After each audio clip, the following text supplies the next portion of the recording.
What I'm about to show you may be upsetting. What I'm going to discuss may be hard to really approach and think about, especially when you're like ingrained and it's in a sense part of one's identity, you know? But I thought I should just get it over and done with. Um, Look at the absolute state of this hairline. Like, look at it. I can't I cannot do this. Like I'm getting worry lines. Just I'm not even gonna. Yeah. So I'm gonna keep this framing if that's okay with you, um, and discuss the real topic of today, which is so you have entered, or you're living in, or you have experienced the descent into a failed state. Um, it's quite a loaded term, isn't it? It's quite loaded. What is failure? I think we've done quite a bit of that. Um, the video in which I cut my hair, and it was kind of a failure to accommodate foreigners.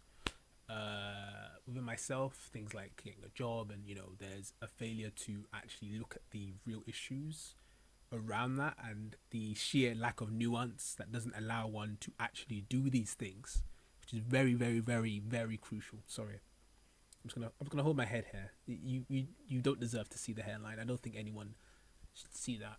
But then I realize many people don't deserve to see a lot of things that I've or experienced a lot of things that just say in the week or the month that is March 2021.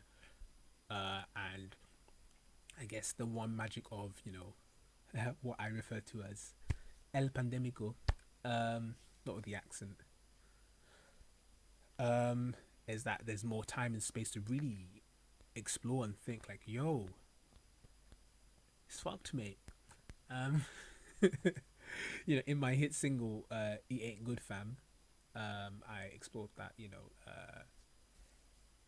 Calculate the cosine of the angle that you climb the pyramid to sell out, and this deep entrenched sense of people in power have this callous approach to the issues being solved.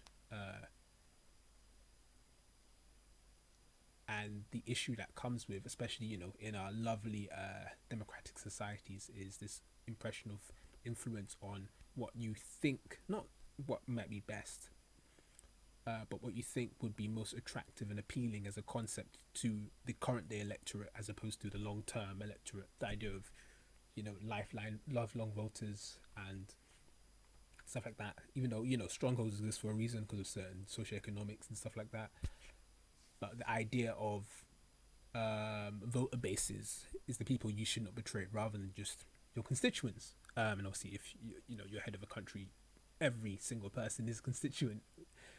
Um, do I want to go into detail, or do I want to keep this broad for the sense that we don't know the sheer extent of how crony capitalism can erupt in different ways. We see that in a pandemic, issues of certain parties being handed contracts by government that was designed for major investments in society for alleviating the issues, both public health and otherwise, and the ripple effects. For example, this can be seen in any state. It just happens that I live in the United Kingdom. We've seen that the continuing feeling of the intersections of not being fair or being maltreated by state appendages, police being the easy one, the easy target to discuss, because they're visible. We see them in every issue, right? Women's safety, racial rights, uh, tax evasion. I don't know. Um, it's an easy way to like view it, but of course, there's the whole system that and police only one part of the system of potential oppression, and sadly, the one route that we normally look at as the means of seeing justice. Can we lock them up? Can we do this thing? And are the resources for other avenues actually there? And that is where I call the failure. not only in within the manifestation of these things like the police and like, I don't know, youth centers, but the failings of why is it always the job of this one click solution? We'll put more funding to this one draconian approach instead of holistic. Maybe it's that whole stereotype about like Western medicine versus maybe non-Western medicine, of side of like, oh, take these pills and you're fine, versus, oh wait, how are you walking? Are you sound of mind, or whatever vaguely spiritual approach? And are you drinking enough hot water? Don't think so. Um, yeah, I think there's a scary thing there. To feel like, oh, I am in a position to see issues arise, but am I in the position currently, even in the legal sense, while I still have the legal manifestations currently available to me to even do these things? Like the right to protest, like do I have the time and or money resources? Do I have enough spare time to burn, which is the key thing, which is probably the key socio-economic indicator of can I do things? Should probably be my next video. Can I actually do things? True choice and the like. But let's not get ahead of ourselves, because that needs its own video to really just touch on as a key foundational point. But simply, do I have the privilege to burn? Can I afford to take 2 or 3 hits to my career, knowing I've come out the other side? Can I take risks? And then the ever encroaching feeling of there's less space for error. Like if I make a mistake now, or I do the wrong thing now, during a pandemic and during this, and also there's the public health concern that's mixed in with whatever issue is currently at hand, and you're like, wow, that is the feeling of I cannot take risks, or I have nothing to lose, i.e. scammers, i.e. other issues that have come up recently, because stable income is a meme for some, and for others it's actually a real thing, and it's lovely. So maybe there's more scammers. There are. I would just say, as someone who works in e-commerce as my other thing,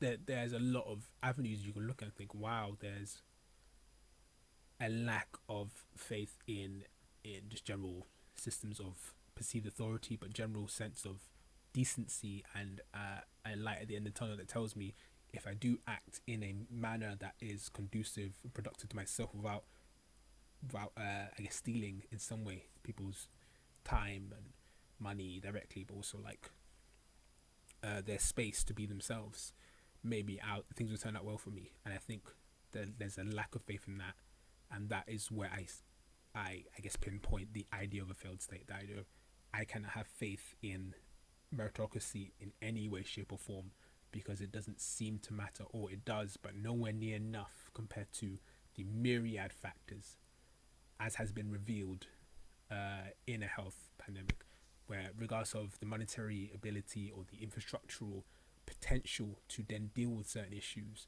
there's still people behind here who have their own issues and their own corruptions and their own things, and thus is born corruption. The idea of, I cannot see a way out, I will make my way out and will deal with the rest later.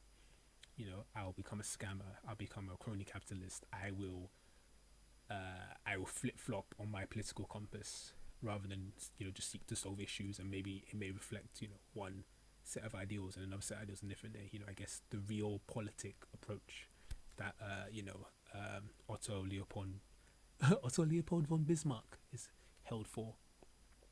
Although he wasn't very pro arts, so maybe we'd have some friction, but you'd have to discuss these things. But yeah, what is failure? I think that is the thing. It's the feeling of, I can't do this.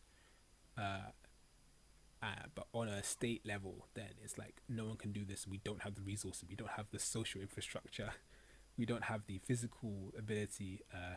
We don't have the vaccines, or we don't have we don't have the high speed enough trains to close the poverty gap, or we don't have the investment. I can't invest in this city because there's no business there, even though there might be, or it's on a very small macro level. I can't dream. If you want to put it in the, I guess, American model of immigrants come and try and make money, I think that's the biggest thing. Like the branding is so far away from the reality of the situation that it's egregious. It's disrespectful to try and ride in on that branding, especially if that branding is based off centuries of, say, colonialism, for example. Not that I know any country like that, that I may or may not currently live in and reside in. Um, but yeah, other answers to this, no direct ones. But perhaps the one little thing we can do, the little power we have, which is another video I need to make, is see where are the spaces in which we can continue to have, say, a meritocracy, or continue to have a productivity that is not dependent on some form of like systematic, oppression or imbalance that will only lead to bigger problems in the future, like the massive polarization on, say, Brexit or other issues, for example. But yes, those are thoughts. I guess when you have a hairline like this, it helps really like rearrange the brain a bit. It helps you see from different perspectives, because in certain angles it doesn't look like garbage. Like this angle, this angle, yeah. As long as I do this angle, right, it doesn't. You see what I mean? Um, yeah. It's all about angles, isn't it? That's all angles.